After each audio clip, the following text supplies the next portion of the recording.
What happens when the man you publicly humiliate in a crowded bank turns out to be one of the most dangerous and respected men in the country? Officer Derek Vance thought he had just bagged a street hustler running a stolen valor scam for an easy score. He slapped the cuffs on a quiet, elderly black man with a pronounced limp. But Vance had no idea the man's name was buried deep inside the most restricted files at the Pentagon. In less than 3 hours, the White House itself would be tearing Fairhaven, Virginia, apart to find him. Fairhaven was the kind of place where money never raised its voice. It whispered. Sprawling colonial estates sat behind tall, manicured hedges. European luxury cars glided along quiet, tree-lined streets. The people who lived there believed that bad things only happened in other zip codes. It was exactly the kind of place where a man with a violent, shadow-drenched past could disappear. Samuel Harlan had lived on Maplewood Drive for 12 years. At 68, he had been pared down to the absolute essentials. Silver hair cropped close to the scalp, spine straight as a plumb line, a slight rhythmic drag in his left leg, the permanent souvenir of a shattered femur in a valley that never appeared on any official map. His medical record simply listed it as a training accident at Fort Benning. To his neighbors, Sam was just the pleasant, soft-spoken black gentleman who grew the best heirloom tomatoes in the county and sometimes helped the widow next door clear her driveway after a snow. He drove a 10-year-old Ford F-150. He wore faded flannel shirts, and almost always he had an olive-drab baseball cap pulled low over his eyes. The cap read only U.S. Army Veteran. No flashy patches, no bumper stickers. Sam despised the performative side of modern veteran culture. The men he had served with, the ones who never came home from places that did not officially exist, had not died so someone could slap a sticker on a truck. Sam had served under General Norman Schwarzkopf during the Gulf War, but his real career had begun in the shadowed ranks of the 1st Special Forces Operational Detachment Delta. For 25 years, he had been the tip of America's spear, a ghost who planned and executed high-value target extractions and counterterrorism operations across 3 continents. But on a crisp Tuesday morning in mid-October, Samuel Harlan was not a ghost. He was just an old man trying to figure out why his bank account had been frozen. He parked the Ford in the immaculate lot of the Potomac Heritage Bank, a high-end institution that catered exclusively to Fairhaven's affluent residents. White marble columns, polished mahogany doors, vaulted ceilings that made every whisper echo. Sam grabbed his cane and stepped out. His joints ached. A cold front was moving in, and the titanium pins in his leg always served as a perfect barometer. He settled the faded army cap on his head, smoothed the wrinkles from his windbreaker, and walked through the heavy glass doors. Inside, the bank hummed with the quiet, efficient energy of serious money. Tellers worked behind frosted glass partitions. In the corner, leaning against a marble pillar, stood Officer Derek Vance. Vance was 28, built like a brick wall, with a jaw he constantly clenched to look more authoritative. He was a Fairhaven police officer moonlighting as daytime security for the bank. His worldview had been shaped by suburban paranoia and a deep, festering insecurity about his own masculinity. He had tried to enlist in the Marines at 18 and been medically disqualified for severe asthma, a rejection that had metastasized into a burning need to prove he was the toughest man in any room. He wore his utility belt heavy, tactical boots polished to a mirror shine, thumbs hooked aggressively into his vest. The moment Sam walked through the doors, Vance's eyes locked onto him. To Vance, the old man did not fit the Fairhaven profile. An elderly black man in a faded jacket and scuffed work boots walking into a bank where the minimum balance was usually 6 figures. And then Vance saw the hat, U.S. Army Veteran. Vance let out a slow, derisive breath through his nose.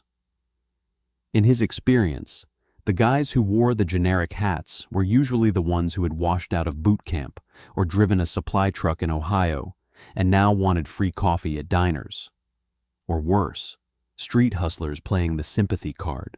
Sam ignored the intense stare. He had been evaluated by KGB-trained interrogators and hunted by cartel sicarios. The judgmental glare of a suburban cop barely registered on his central nervous system.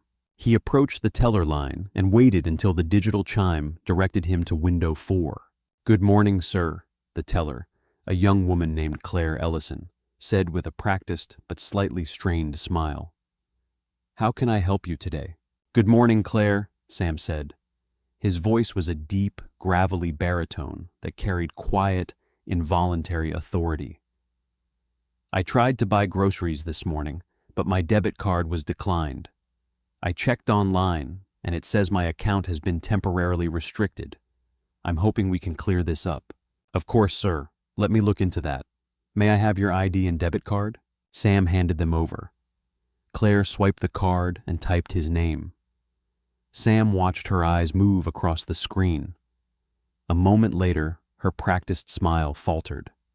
Her brow furrowed. She clicked the mouse a few more times, her posture stiffening. "Is there a problem?" Sam asked mildly. "Mr. Harlan, your account has a level 4 administrative hold," Claire said, her voice dropping to a nervous whisper. "It looks like an automated flag triggered by a recent deposit." Sam nodded slowly.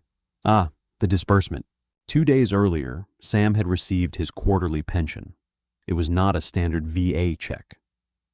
Because of the classified nature of his injuries and service record, the compensation bypassed normal military channels.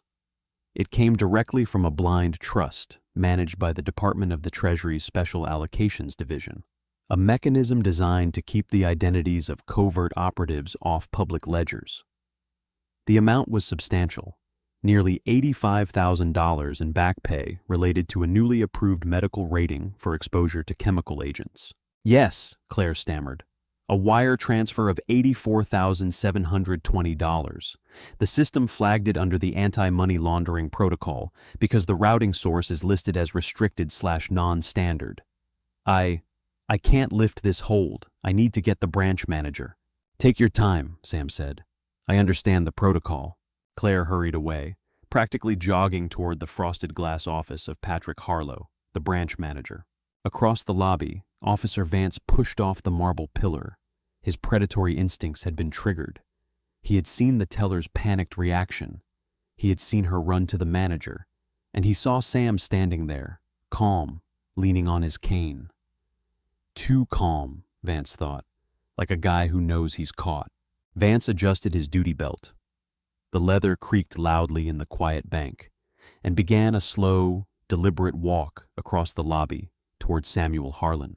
By the time Patrick Harlow, a slickly dressed man in his early 40s, emerged from his office with Claire trailing behind him, Vance had already positioned himself 2 feet behind Sam's left shoulder. "Mr. Harlan?" Harlow asked, stepping up to the teller window. His tone was professional, but his eyes held the distinct chill of suspicion. "I'm Patrick Harlow, the branch manager. I understand we have an issue with a flagged transfer." "It seems your automated system didn't recognize the Treasury routing number," Sam said calmly. "If you make a call to the federal verification line, they should be able to clear the hold. It's a military pension adjustment." Harlow looked down at the printed report Claire had handed him. "Standard military pensions come from the Defense Finance and Accounting Service. This transfer comes from a shielded government account that our system flags as high risk for fraud. Given the unusually large sum and the lack of verifiable origin, bank policy requires us to investigate before releasing funds." "I am telling you the origin," Sam replied, keeping his voice perfectly level. "It is a government disbursement. I have my military ID right here if you need secondary verification." Sam reached into his wallet and produced a faded laminated card. It was not the modern CAC. Because his operational status had officially ended before those were universally implemented for retirees of his specific off-the-books designation. It was an older Department of Defense identification card bearing a younger, hard-eyed photo of Sam and a barcode. Harlow took the card, turning it over in his hands. He looked confused. "I've never seen a military ID that looks quite like this." That was the moment Officer Vance decided to intervene. He stepped forward, invading Sam's personal space, his hand resting on the butt of his taser. "Let me see that," Vance demanded, snatching the card from Harlow's hand. Sam's eyes tracked the movement. In his prime, a man snatching something from his hand within striking distance would have been on the floor with a dislocated shoulder before the pain even registered. But Sam was 68, tired, and just trying to buy groceries. He took a slow breath and let the officer look at the card. Vance squinted at the ID. "What is this garbage? There's no rank on here, no unit designation. Just a barcode and DOD contractor/special authorization." He looked up, a sneer twisting his features. "You said this was a military pension." "I served," Sam said simply. "Yeah? Where'd you serve, old man?" Vance challenged, his voice projecting across the bank lobby. Several customers turned their heads to watch. "Because I know guys who did tours in Fallujah and Kandahar. They don't carry IDs that look like they were printed at a Kinko's." "My service record is not your concern, officer," Sam said, his voice dropping an octave, taking on an icy edge that would have made a 4-star general pause. "I am trying to resolve a banking error with the manager." Vance laughed, a short, barking sound of sheer arrogance. "It becomes my concern when you waltz into my bank trying to launder 85 grand through a fake account with a phony military ID. What, you buy that hat at a gas station to complete the look?" "Officer Vance, please," Manager Harlow intervened weakly, clearly uncomfortable with the scene, but secretly relieved the cop was taking the lead on a suspected fraudster. "Let's just run the ID through the verification scanner." "Oh, I'll run it," Vance said. He pulled out his police smartphone, which had an app tied to the state and federal databases for rapid identification checks. He manually typed in Sam's name, date of birth, and the DOD identification number on the card. Sam closed his eyes for a brief second. "Here we go," he thought. His file was buried under 3 layers of top-secret/sensitive compartmented information clearance. A standard police database query would not simply bounce back. It would trigger a localized code 77A, a dummy response designed to protect the operative's identity by making it appear as if the ID number was completely invalid, while simultaneously sending a silent alert to the Pentagon's Domestic Watch Center. Vance hit search. The screen loaded for 5 seconds. Then a bright red banner appeared on Vance's phone. "No record found. Invalid identification number." Vance's face lit up with vicious triumph. He shoved the phone screen into Sam's face. "No record. You don't exist in the DOD database. You're not a veteran. You're a fake." The lobby went dead silent. The accusation of stolen valor was a cultural lightning rod, and Vance knew exactly what he was doing. He wanted an audience for his heroism. "Officer," Sam said quietly, the gravel in his voice grinding like stone, "I strongly suggest you hand me back my identification, step away, and let the bank manager call the federal number. You do not understand the system you are currently querying." "I understand that I caught a scam artist trying to fleece a bank," Vance said loudly. He unclipped his handcuffs from his belt. The metallic shink of the cuffs ratcheting open echoed in the vault-like room. "Samuel Harlan, you're under arrest for suspected bank fraud, uttering a forged document, and stolen valor," Claire the teller gasped. "Officer, is that really necessary?" "Back up, Claire," Vance snapped. He grabbed Sam's left arm, the arm connected to the side of his body that had been blown apart years earlier. He yanked it forcefully behind Sam's back. A sharp, blinding spike of agony shot from Sam's shoulder down his spine. He bit the inside of his cheek so hard he tasted copper, refusing to give the arrogant cop the satisfaction of hearing him grunt. "Don't resist, fraud," Vance hissed in his ear, slamming the steel cuff onto Sam's left wrist and ratcheting it tight enough to pinch the median nerve. He yanked Sam's right arm back to meet it, securing the cuffs. "You are making a profound mistake," Sam whispered, his voice dangerously calm despite the pain radiating through his upper body. "Tell it to the judge, soldier," Vance mocked. He grabbed Sam by the collar of his jacket and shoved him toward the exit. Sam limped, his cane left clattering on the marble floor behind him. The pain in his leg flared with every unassisted step. Customers whispered and stared as Vance paraded the elderly black man out of the bank like a trophy. Vance shoved Sam into the back of his cruiser, slamming the door. The officer walked around to the driver's side, a smug smile plastered across his face. He keyed his radio. "Dispatch, this is Unit 4. I've got one in custody from the Potomac Heritage Bank. Suspected major wire fraud and forged federal documents, bringing him in for processing." In the back seat, Sam leaned his head against the hard plastic divider. He was not afraid. He was furious, not just at the physical pain, but at the sheer, unadulterated hubris of the man in the front seat. Sam had spent his life protecting people like Vance, doing the dark, terrible things required to keep the world spinning, so men like Vance could play dress-up and pretend to be tough. Sam looked out the window as the cruiser pulled away. "They're going to regret this," he thought. All of them. The Fairhaven Police Precinct was a modern glass and steel building that looked more like a tech startup's headquarters than a police station. It was quiet, smelling of floor wax and stale coffee. Vance hauled Sam through the sliding back doors, gripping him tightly by the bicep, ensuring every other officer in the bullpen saw his prize. Sergeant Dale Mercer was manning the booking desk.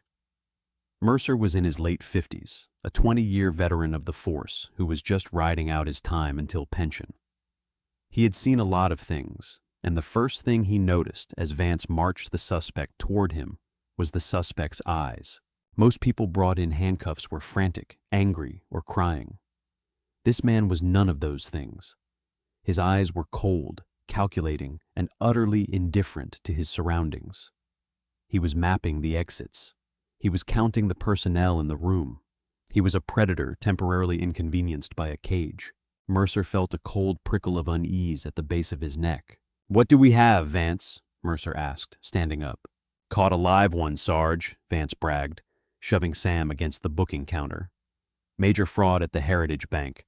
Tried to intercept an $85,000 wire using a fake ID guy was playing the stolen valor card, too. Had a fake DOD badge." Mercer frowned, looking at Sam.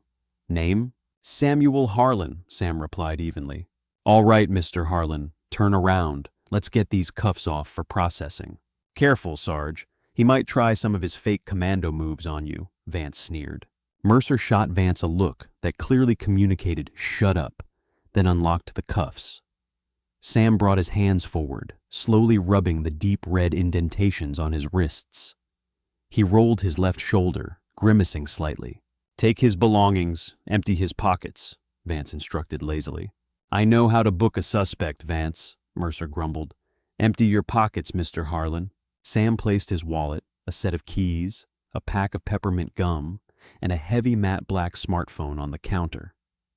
The phone was entirely devoid of branding, encased in a ruggedized shell.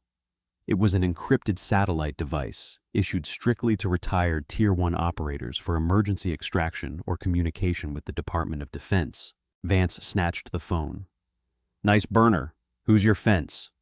He hit the power button. The screen lit up, requiring a 16-digit alphanumeric passcode. "Officer," Sam said, locking eyes with Vance. "I highly recommend you put that device down." "Oh, really? Why? It going to self-destruct?" Vance mocked, tossing the phone back onto the counter. Mercer bagged the items. "Vance, go write up the arrest report. I'll put him in holding cell B. Make sure you run his prints through the federal database, Sarge," Vance called out over his shoulder as he walked toward the bullpen. "Let's see what else this dirtbag is hiding." Mercer led Sam down a short, brightly lit hallway to a row of 3 holding cells. They were empty. Mercer opened the door to cell B. "In you go." Sam stepped inside. The door clanged shut, the heavy deadbolt sliding into place. "Sergeant Mercer," Sam said through the bars. Mercer paused. "Yeah?" I am legally entitled to a phone call before I am officially processed. Is that correct? That's the law, Mercer nodded. There's a payphone right there on the wall. It only dials out. Local is free. Long distance requires a collect call. I don't need the payphone, Sam said calmly. I need that phone. He pointed through the bars toward the evidence bag sitting on Mercer's cart, specifically at his encrypted black smartphone. The number I need to call cannot be reached on an unsecured line. I suggest you allow me to make this call now. It will save you, the arresting officer, and the chief of this precinct a catastrophic amount of grief. Mercer stared at the old man. There was no bravado in Sam's voice. It was a simple statement of fact, delivered with the absolute certainty of gravity. Mercer's instincts, honed over 2 decades, were screaming at him that something was deeply wrong with this arrest. Mercer looked back down the hall toward the bullpen. Vance was laughing with another officer, miming how he had twisted Sam's arm. Mercer sighed, grabbed the evidence bag, and unzipped it. He pulled out the black phone and walked back to the cell bars. I am holding the phone, Mercer said. You punch in the code, I dial the number, and you speak through the bars. Deal? Deal, Sam said. Sam reached his fingers through the steel bars. His hands moved with blinding speed, punching in a 16-character sequence that Mercer couldn't even track. The phone unlocked, bypassing a home screen entirely, immediately displaying a stark black interface with a single green phone icon. Sam dialed a 202 area code, Washington, D.C. He didn't dial a lawyer. He didn't dial a family member. He dialed a direct, unlisted, heavily encrypted line to a sub-basement of the Pentagon, specifically routed to the office of the President's Chief of Staff, Nathan Crow. Crow had been a young intelligence officer in Baghdad 20 years earlier, when Sam had pulled him out of a burning Humvee while taking AK-47 fire.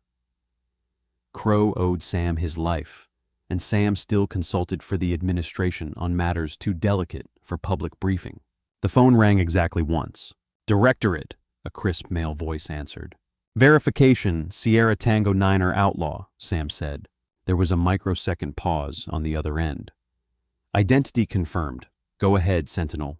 I have encountered a localized logistical failure, Sam said, his tone conversational. I am currently incarcerated in the Fairhaven, Virginia, police precinct, holding cell B. The charge is suspected bank fraud and forged federal documents stemming from the recent Treasury disbursement. The arresting officer is a Derek Vance. Understood, Sentinel, the voice on the other end said, the professionalism masking a sudden sharp edge of alarm. Are you injured? Minor aggravation to the old leg wound. Handcuffs were applied overzealously to the left shoulder. Stand by, Sentinel. We are escalating this to Alpha level immediately. This precinct will be secured within the hour. The line clicked dead. Sam looked at Sergeant Mercer, who was staring at the phone, his mouth slightly open. Mercer had heard the other end of the conversation. Sentinel. Alpha level. Thank you, Sergeant, Sam said politely, stepping back to sit on the steel bench attached to the wall. He crossed his legs, resting his hands in his lap. I suggest you brace yourself. The weather is about to change very abruptly. Mercer walked slowly back to the booking desk, a knot forming in his stomach. He set the phone down. 5 minutes passed. Nothing happened. Vance finished his report and swaggered up to the desk. Got him written up. You run the prints yet? Working on it, Mercer muttered. 10 minutes passed. Then the quiet of the Fairhaven police precinct shattered. It started with the precinct captain's phone in the back office. It rang with an abrasive trill. A moment later, Captain Gregory Shaw's voice bellowed from his office. Who the hell is on the desk? Before Mercer could answer, the main dispatch switchboard lit up. All 6 incoming lines began flashing simultaneously. The dispatch officer, a young woman named Sarah, picked up line 1. Fairhaven Police. Wait, what? Who is this? The FBI field director? Mercer's blood ran cold. Sarah looked up, her eyes wide, staring wildly around the room. She picked up line 2. Fairhaven Police. Yes, hold on. Did you say the Pentagon? The Joint Chief's office? Vance stopped drinking his coffee. What's going on? He asked, looking confused. The precinct doors suddenly burst open. Captain Shaw ran out of his office, his face entirely drained of color. He was holding a cordless phone to his ear, his hand trembling so violently he could barely keep it against his head. Yes, Mr. Secretary. Yes, sir. I understand, sir. We are not touching him, sir. I repeat, no one is touching him. Captain Shaw lowered the phone. He looked around the bullpen. The entire precinct had fallen dead silent, save for the incessant ringing of the incoming dispatch lines. Shaw's eyes locked onto Officer Vance. The look in the captain's eyes was one of pure, unadulterated terror. Vance? Captain Shaw whispered, his voice cracking. Who exactly did you bring into my station? Before Vance could answer, the sound of heavy synchronized engines roared in the street outside. Tires squealed on asphalt. Red and blue lights began flashing through the front glass windows of the precinct, throwing chaotic, pulsing shadows across the walls. But these weren't police cruisers. They were 5 matte black Chevrolet Suburbans, armored and tactical, swarming the front entrance and blocking the street in both directions. The storm Samuel Harlan had promised had arrived. The front doors of the Fairhaven Police Precinct didn't just open. They were violently shoved apart. 12 men flooded the lobby in a synchronized wave of terrifying efficiency. They weren't local SWAT, and they certainly weren't the state police. Half of them wore tailored dark suits with discreet earpieces. The other half were heavily armored tactical operators wearing olive drab plate carriers over civilian clothing. They carried short-barreled carbines, their weapons held at a low, disciplined ready. They wore no badges, no identifying patches, and no name tags. The air in the precinct instantly evaporated. The local officers instinctively reached for their sidearms, but a voice cracked through the room with the force of a bullwhip. Hands away from your weapons! Stand down! Federal authority, stand the hell down! The man who shouted was at the center of the formation. Special Agent Trevor Kane was a senior supervisor for the Secret Service's counter-assault team, though today he was acting under direct emergency orders from the West Wing. Kane was a man built like a heavy-duty safe, with close-cropped hair and eyes that swept the room, registering every threat in milliseconds. Captain Shaw came out from behind the dispatch counter, his hands raised in a gesture of absolute surrender. We are standing down. Nobody move. I'm Captain Shaw. Kane ignored him, his eyes locking onto the holding cells down the hallway. He pointed a thick finger at Sergeant Mercer, who was frozen behind the booking desk. You, the keys to the cells, now. Mercer fumbled the heavy brass key ring, his hands shaking so violently he nearly dropped them. He practically shoved them across the counter. Kane snatched the keys and turned to 2 of his tactical operators. Secure the perimeter. No one leaves. No one touches a telephone. Officer Derek Vance, standing near the water cooler, suddenly found his voice. His arrogance had momentarily overridden his survival instincts. Hey, wait a minute. You can't just barge into a local jurisdiction like this. We have a high-level fraud suspect in custody. He forged federal... Kane snapped his gaze to Vance. The sheer predatory intensity in the federal agent's eyes made Vance involuntarily step back.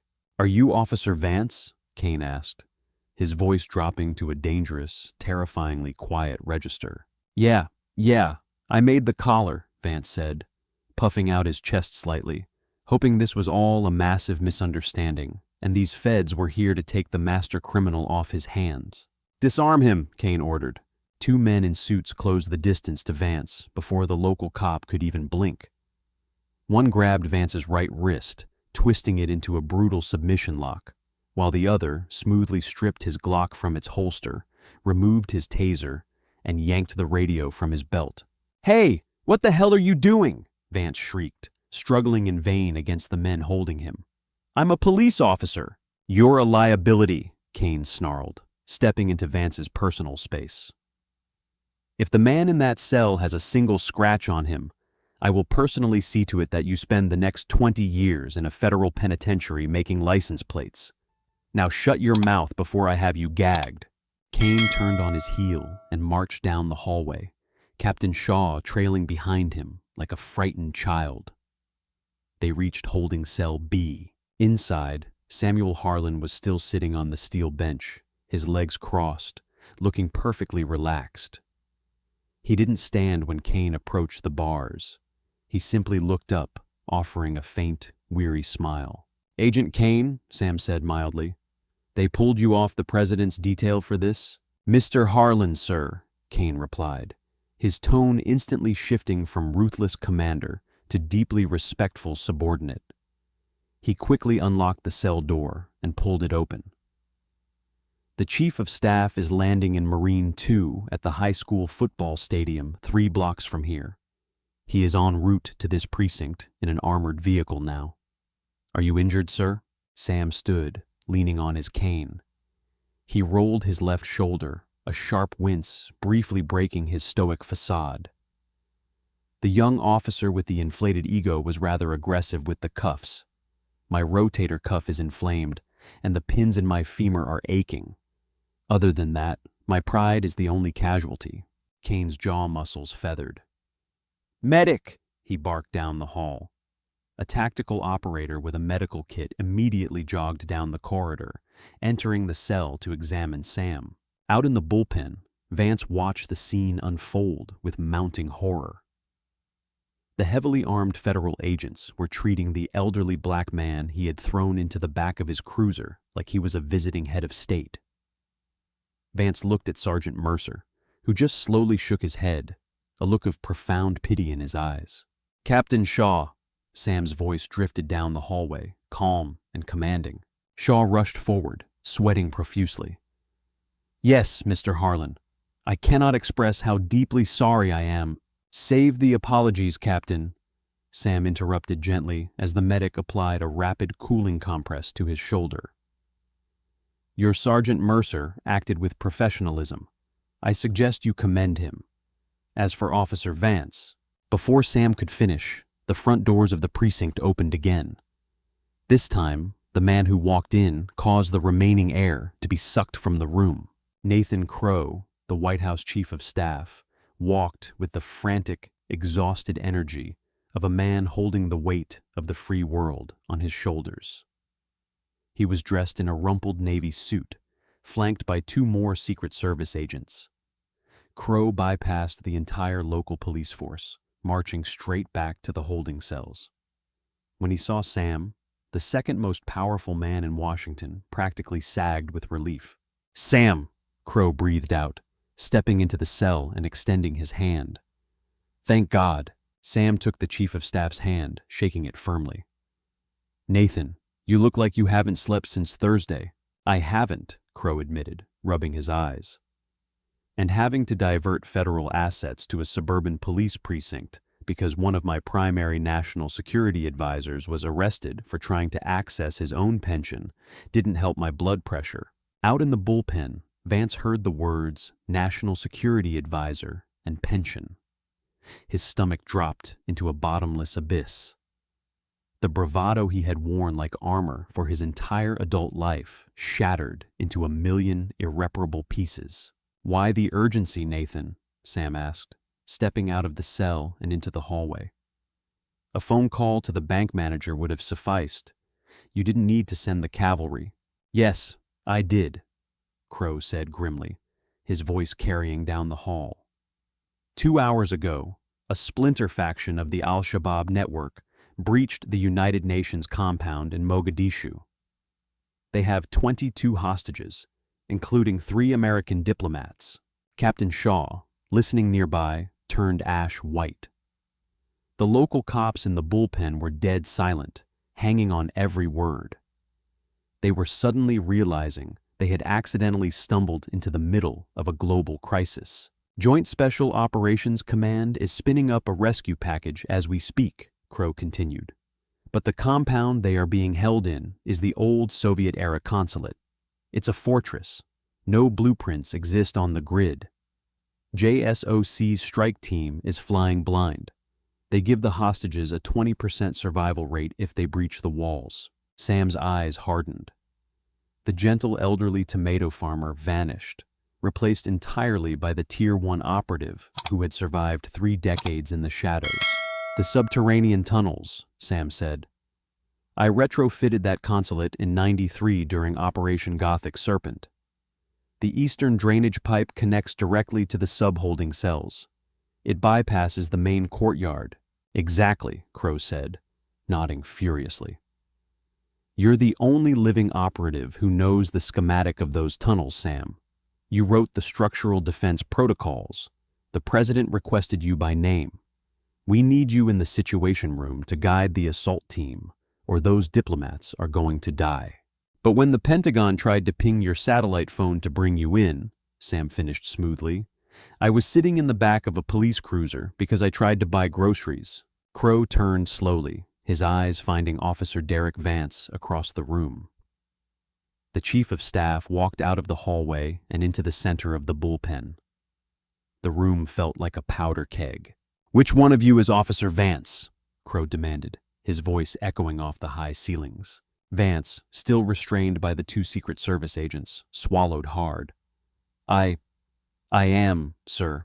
Crow walked up to him, stopping inches from Vance's face. Do you have any idea what you've done today, officer? Do you comprehend the magnitude of your incompetence? He presented a fake ID, sir, Vance stammered desperately, clinging to his original justification. It wasn't in the system. The bank flagged his transfer. I was just following standard. That ID, Crow interrupted, his voice a low, terrifying whisper, is a Level 7 sensitive compartmented information badge. It is signed directly by the Secretary of Defense. It doesn't show up in your civilian police database because if it did, it would compromise operations that keep men like you safe while you sleep in your comfortable suburban bed. When you query that barcode, it is designed to bounce back as invalid to protect his identity. Vance was hyperventilating. Now, the money, Crow said, his disgust palpable. The money is a classified disbursement for severe combat injuries sustained behind enemy lines. Injuries that Mr. Harlan received while ensuring a dirty bomb didn't make it onto a cargo ship bound for New York Harbor. He didn't steal a dime. He earned every single penny of that money in blood. Crow turned back to Captain Shaw. Captain, your officer unlawfully detained a federal asset, assaulted a disabled combat veteran, and delayed a critical national security briefing by over 2 hours. If American hostages die in Mogadishu tonight because JSOC had to delay their launch window waiting for Mr. Harlan, I am going to hold this department personally responsible. Captain Shaw looked like he was going to vomit. Sir, I assure you, Officer Vance's actions do not reflect the values of the Fairhaven Police Department. He is suspended immediately without pay, pending a full internal and federal investigation. He's not just suspended, Agent Kane chimed in from the hallway.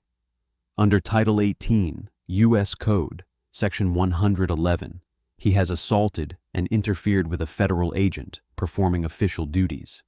He's looking at federal charges. Vance's knees buckled. If the agents hadn't been holding his arms, he would have collapsed to the floor.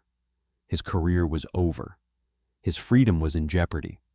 And the man he had mocked, manhandled, and called a fraud was currently dictating foreign policy to the White House. Sam walked out of the hallway, leaning heavily on his cane, the medic walking closely behind him. He retrieved his belongings from the booking desk. Sergeant Mercer had everything neatly laid out. Your effects, Mr. Harlan, Mercer said softly. And, for whatever it's worth, thank you for your service. Keep your head down, Sergeant, Sam replied kindly. He picked up his black satellite phone and slipped it into his jacket. He turned toward the exit, but then paused, looking at Vance. Sam walked slowly across the room. The federal agents holding Vance stepped back slightly, giving Sam space. Vance couldn't look him in the eye. The officer stared at the floor, his face flushed with shame, fear, and the crushing realization of his own profound arrogance. Officer Vance, Sam said. The deep baritone of his voice was devoid of anger. It was filled with something much worse. Pity. Vance slowly raised his eyes. You wear that badge to make yourself feel big, Sam said quietly, so only Vance and the immediate agents could hear. You saw an old man with a limp and a faded hat, and you saw an opportunity to perform. You didn't care about the law. You didn't care about the truth. You just wanted an audience to watch you be strong. A single tear of humiliation leaked out of the corner of Vance's eye, but he remained silent. True strength, Sam continued, is quiet. It does not need an audience. It does not need to humiliate others to prove it exists. I spent 25 years surrounded by the strongest men on this planet. They never shouted. They never flexed. They simply did the work. Sam leaned in slightly. You are going to have a lot of time to think about the kind of man you want to be from now on. I suggest you use it wisely. Sam turned his back on Vance for the final time. He looked at Nathan Crow. Let's go, Nathan. We have a rescue mission to plan, and I am already late. Crow nodded to Agent Kane. Secure the perimeter. We're moving. The tactical operators formed a tight diamond formation around Sam as they escorted him out the glass doors of the precinct. The flashing red and blue lights of the armored Suburbans washed over the Fairhaven streets. Sam climbed into the reinforced back seat of the lead vehicle. Crow slid in beside him. As the heavy armored door slammed shut, Sam looked out the tinted window. He could see Captain Shaw screaming at Vance through the precinct glass, stripping the badge off the young man's chest. How's the leg holding up? Crow asked gently as the motorcade sirens wailed to life, peeling away from the curb and heading toward the highway. It hurts like hell, Sam admitted, closing his eyes and leaning his head back against the leather seat. But it will hold. Patch me through to the JSOC commander. I want the satellite imagery of the Mogadishu compound pulled up on this screen before we hit the Beltway. Done, Crow said, handing Sam an encrypted tablet. Samuel Harlan opened his eyes. The quiet old man from Fairhaven was gone. The Sentinel was awake.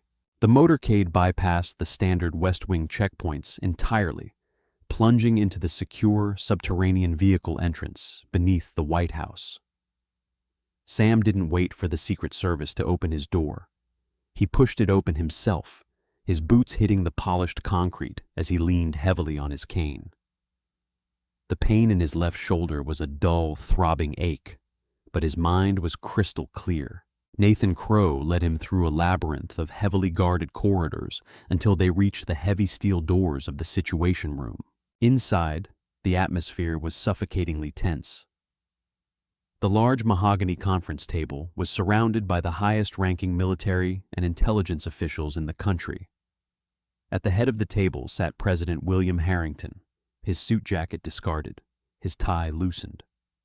The massive digital screens dominating the front wall displayed live thermal imaging satellite feeds of a sprawling, heavily fortified compound in Mogadishu. Mr. President, Crow announced as they entered, Samuel Harlan is here. The room fell silent. General Richard Langston, the head of Joint Special Operations Command, looked up from a stack of blueprints. He recognized Sam instantly, not from recent photos, but from classified operational debriefings from 30 years ago. My God, General Langston breathed. Sentinel, I thought you were fully retired. I was trying to buy groceries, General, Sam said, taking a seat near the central console. Let's skip the pleasantries. What is the status of Task Force Green? Delta is holding at the rally point 2 miles from the target, General Langston said, bringing up a 3D rendering of the compound. Al-Shabaab forces have heavily fortified the main gate and the secondary access points. Thermal shows 20 hostiles in the courtyard, armed with heavy machine guns and RPGs. The hostages are in the sub-basement. If we breach the walls, the noise will give the hostiles a full 90 seconds to execute the diplomats before our guys can navigate the internal stairwells. It's a suicide mission for the hostages. Sam stared at the digital map. He remembered the smell of the concrete when he had poured it in 1993. He remembered the exact dimensions of the consulate. "You're looking at the wrong door, Rick," Sam said, his voice cutting through the panic in the room with absolute authority. He picked up a laser pointer and highlighted a seemingly empty patch of dirt 300 yards outside the compound's eastern wall, near a dried riverbed. "There is an old municipal drainage grate right here," Sam instructed. "It looks collapsed. It isn't. Beneath that grate is a 4-foot-wide maintenance tunnel. I had the Army Corps of Engineers dig it out during Operation Gothic Serpent as a secondary exfiltration route. It runs completely underneath the courtyard and terminates directly behind a false wall in the sub-basement, exactly where your hostages are being held." The room stared at the screen. "That tunnel isn't on any of our orbital ground-penetrating radar scans," the CIA director protested. "It's lined with lead and rebar to mask heat signatures and radar," Sam replied, without missing a beat. "You bring delta force through that drainage pipe. They use hydraulic spreaders on the false wall, not explosives. They step into the sub-basement, secure the hostages, and exfiltrate back through the tunnel before the guards in the courtyard even know they're in the building." President Harrington leaned forward, his eyes locked on Sam. "Are you absolutely certain the structural integrity of that tunnel is still sound?" "I built it to survive a localized mortar barrage, Mr. President. It will hold." Harrington looked at General Langston. "Do it. Give the green light." For the next 45 minutes, the Situation Room was plunged into an agonizing, breathless silence, broken only by the crackling encrypted radio chatter from the Delta Force strike team half a world away. Sam closed his eyes, visualizing the movements of the operators as the team leader's voice echoed over the speakers. "Viper Actual, we are at the grate. Moving subsurface." 10 minutes passed. "Viper Actual, we have reached the terminus. Engaging hydraulic spreaders. Stand by." The tension in the room was a physical weight. If Sam's memory was wrong, if the tunnel had collapsed over the last 3 decades, or if the false wall had been reinforced, the operators would be trapped in a fatal bottleneck. A sharp scrape of static hissed over the speakers, followed by a rapid burst of suppressed gunfire. Puff, puff, puff. Then the voice of the Delta team leader returned, calm, steady, and victorious. "Viper Actual, jackpot. I say again, jackpot. 3 packages secured. Hostiles in the basement neutralized. Main courtyard forces are unaware. Moving to exfil now." A collective breath was released in the Situation Room. The CIA director slumped back in his chair. General Langston wiped a thick layer of sweat from his forehead. President Harrington stood up, walking around the large table to where Sam was sitting. The commander-in-chief extended his hand. "Sam, the nation owes you a debt we can never repay," Harrington said softly. "I want to arrange a private ceremony, the Presidential Medal of Freedom. It's the least we can do." Sam took the president's hand, but he slowly shook his head. "With all due respect, Mr. President, I don't want a medal. I don't want a ceremony." "What do you want?" Harrington asked. Sam offered a faint, weary smile. "I would like my bank account unfrozen, sir, and I'd like a ride back to my truck. My tomatoes need watering." The fallout in Fairhaven was absolute and devastating. Officer Derek Vance did not get a quiet resignation. Less than a week after the incident, he found himself standing in a federal courtroom, stripped of his badge, his gun, and his pride. The Department of Justice, prodded by an utterly furious White House chief of staff, threw the book at him. Vance was indicted on civil rights violations, assault under color of law, and interfering with a federal asset. The local police union, seeing the sheer magnitude of the federal storm, refused to back him. His arrogance had finally met a wall it couldn't bully its way through. He was sentenced to 4 years in a federal penitentiary. At the Potomac Heritage Bank, the corporate office moved with ruthless efficiency. Patrick Harlow, the branch manager who had allowed Vance to escalate the situation, was fired immediately for gross violation of customer privacy and protocol. Claire Ellison, the young teller who had tried to de-escalate the situation, arrived at work the following Monday to find a massive bouquet of rare heirloom roses on her desk. The attached card simply read, "Thank you for your professionalism. S.H." 2 days later, corporate promoted her to assistant branch manager. As for Samuel Harlan, life returned to a quiet rhythm. On a sunny Saturday morning, Sam knelt in the rich soil of his backyard garden, carefully pruning the yellowing leaves off his prize-winning tomato vines. The titanium in his leg ached slightly from the damp earth, and his left shoulder was still a bit stiff, but the pain was manageable. It was the price of a life lived for others. He wore his faded flannel shirt. He wore his scuffed work boots, and pulled low over his eyes, shielding him from the autumn sun, was his olive-drab baseball cap. U.S. Army veteran. He didn't need the world to know what he had done. He didn't need their applause, and he certainly didn't need their validation. True heroes rarely look the part, and the deadliest men on earth never have to raise their voices. Sam watered the soil, enjoying the profound, beautiful silence of a world he had secretly helped save. True respect isn't demanded through a badge or a uniform. It is earned in the shadows, built through sacrifice, and carried with quiet dignity. Samuel Harlan's story is a powerful reminder that the most formidable people in the room are often the ones who feel no need to prove it. Never judge a book by its cover, because the person you're looking down on might just be the one holding the sky up for the rest of us. True strength never needs an audience. That's the quiet truth this story leaves behind. We've all watched someone get torn down in public for looking the wrong way, wearing the wrong clothes, or carrying a limp that doesn't match the badge someone else thinks they should have.